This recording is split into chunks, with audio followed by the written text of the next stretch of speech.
ছোট সময় পড়তাম আখলিস দীনাকা ইয়াখফিকাল আমালুল কলিল, তোমার ঈমানকে খাঁটি করো অল্প আমলে নাজাতের জন্য। অল্প আমল করব, সেটা যদি পরিশুদ্ধ আমল হয় নাজাত দেবেন কে? আরো জোরে বলেন। এই জন্য আমি টপিকটা নির্ধারণ করেছি হলো ইখলাস। কি নাম বলেন? ইখলাসের বাংলা অর্থ হলো নিষ্ঠা, ঐকান্তিকতা, একাগ্রতা। পরিভাষায় ইখলাস বলা হয় যে কাজে আল্লাহর সন্তুষ্টি থাকে তাকে বলা হয়, যে কাজে আল্লাহর সন্তুষ্টি থাকে তাকে কি বলা হয়? ইখলাস বলা হয়। যেমন আমি যদি প্রশ্ন করি, আমরা নামাজ পড়ি কার জন্য? আর একটু জোরে বলেন। রোজা রাখি কার জন্য? হজ করি কার জন্য? সব কিছু করি আল্লাহর জন্য। যদি ইখলাস পূর্ণ হয় সেটা কবুল করবেন কে? ইখলাসটা এত গুরুত্বপূর্ণ, ইখলাস যেমনি ভাবে ঈমানে প্রয়োজন ঠিক তেমনি ভাবে ইবাদতেও প্রয়োজন। যে ইবাদতে ইখলাস নাই সে ইবাদত গ্রহণ হয় না।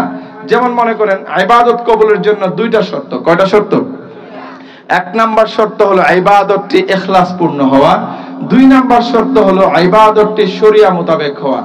এক নাম্বার শর্ত ইবাদতটি ইখলাস পূর্ণ হওয়া। আপনি নামাজ পড়লেন, আপনার মনের মধ্যে যদি বিন্দু মাত্র সন্দেহ থাকে যে আমি নামাজটা আমার আল্লাহর ইবাদত হিসাবে পড়ছি না, আল্লাহকে সন্তুষ্টির জন্য পড়ছি না, বা মানুষকে দেখানোর জন্য, মানুষ আমাকে নামাজি বলবে, এই জন্য যদি পড়ে থাকেন ইবাদতটা কবুল হবে না।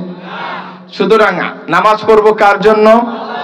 দুই নাম্বার ইবাদতটি হইতে হবে শরিয়া মোতাবেক। আপনি নামাজ, যেমন মনে করেন মাগরিবের নামাজ কয় রাকাত? কয় রাকাত বলেন? 3 রাকাত। আপনি অন্যদিন সময় পান না, আজকে একটু বেশি সময় পেয়েছেন, চিন্তা করলেন যে 6 রাকাত নামাজ পড়ে ফেলি, নামাজ হবে না। সুতরাং ইবাদত কবুলের জন্য কয়টা শর্ত?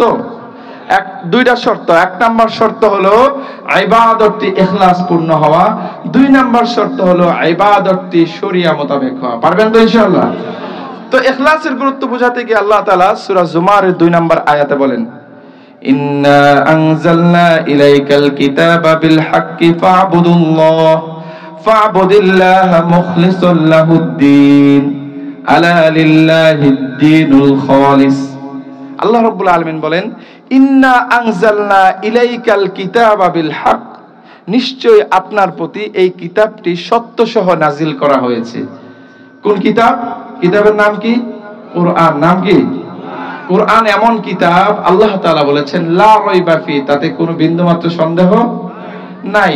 তো কোরআনকে আল্লাহ রাব্বুল আলামিন সত্য সহ নাজিল করেছেন। সুতরাং ফা'বুদিল্লাহ, সুতরাং আল্লাহর ইবাদত করো। কেমন করে ইবাদত? ফা'বুদিল্লাহ মুখলিসাল লাহুদ্দিন, একনিষ্ঠ আনুগত্যে তার ইবাদত করতে বলেছেন। তার দিনকে একনিষ্ঠ করে আল্লাহ তাআলার ইবাদত করতে বলেছেন আল্লাহ তাআলা।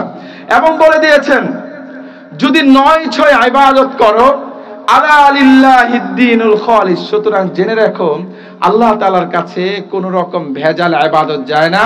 আল্লাহ তাআলা একমাত্র নির্ভেজাল ইবাদতে কামনা করেন। আল্লাহ তাআলার কাছে একমাত্র নির্ভেজাল ইবাদতে পৌঁছান। চিল্লায়া বলেন সুবহানাল্লাহ। সুতরাং ইবাদত করব কিভাবে? ইখলাস পূর্ণ ইবাদত করব। কি পূর্ণ? আরেকটু জোরে বলেন, আরেকটু জোরে বলেন। ইবাদত করব কার জন্য? ইখলাসের সাথে ইবাদত করব। যাই করি, আজকে সোশ্যাল মিডিয়ার কারণে দেখা যায়, ফেসবুক ডিজিটালাইজেশনের কারণে আমরা যা করি সবকিছু কিন্তু প্রকাশ করতে চেষ্টা করি, ঠিক কিনা? কোথাও খাইতে গেলেও ফেসবুকে দেই, কোথাও ঘুরতে গেলেও ফেসবুকে দেই, নতুন একটা জামা কিনলেও সেটাও ফেসবুকে দিয়ে দেই, ঠিক কিনা? সুতরাং আমাদের ইবাদত গুলো লোক দেখানো হয়ে যাচ্ছে। এই জন্য আমাদের ইবাদত গুলো যেটা লোক দেখানো না হয়, ইখলাস পূর্ণ হয়, আমরা পারবো তো ইনশাআল্লাহ? ইবাদত করব কার জন্য? আরেকটু জোরে বলেন, ইবাদত করব কার জন্য? আল্লাহর জন্য।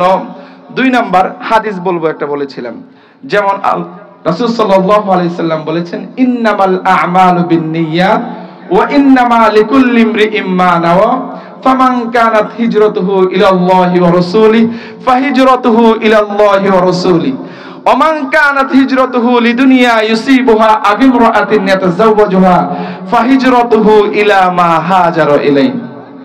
রাসূল সাল্লাল্লাহু আলাইহি সাল্লাম বলেন সকল কাজ আমলের উপর নিয়তের উপর নির্ভরশীল। সুতরাং যে কাজ যে নিয়ত করে করবে তার কাজ সেই হিসাবেই সাব্যস্ত হবে।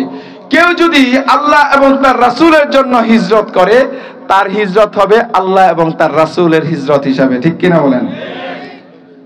আর কেউ যদি দুনিয়া কামানোর জন্য অথবা কাউকে বিয়ে করার জন্য হিজরত করে, তার হিজরত সেই হিসাবে সাব্যস্ত হবে। সুতরাং আমরা ইবাদত করব কার জন্য? ইবাদত যদি আল্লাহর জন্য হয় তাহলে আল্লাহর জন্য সাব্যস্ত হবে, আর যদি ইবাদতটি লোক দেখানো হয় তাহলে লোক দেখানো হিসাবে সাব্যস্ত হবে, ঠিক কিনা? অনেক বেশি আলোচনা আছে এই কথাগুলোকে ঘিরে। এখানে একটা ঘটনাও ছিল, কিন্তু আমি দেখতে পাচ্ছি যেহেতু অনেক রাত হয়েছে, আমি বিস্তারিত কথাও যেতে চাই না। আমি জাস্ট একটা মেসেজ রেখে যেতে চাই, এই জন্য যে আমাদের ইবাদতগুলো যেন লোক দেখানো হয় না হয়। কারণ আমাদের এই জীবন দান করেছেন কে? পুরো জীবনের মালিক কে? আল্লাহ রাব্বুল আলামিন। সুতরাং আমাদের জীবনটা কার জন্য হবে? আমাদের ইবাদতগুলো হবে কার জন্য? এটাই আপনাদের প্রতি আমার সংক্ষিপ্ত মেসেজ, যে আমরা যা কিছু করব সব কাজ করব কার জন্য? আল্লাহর জন্য করব।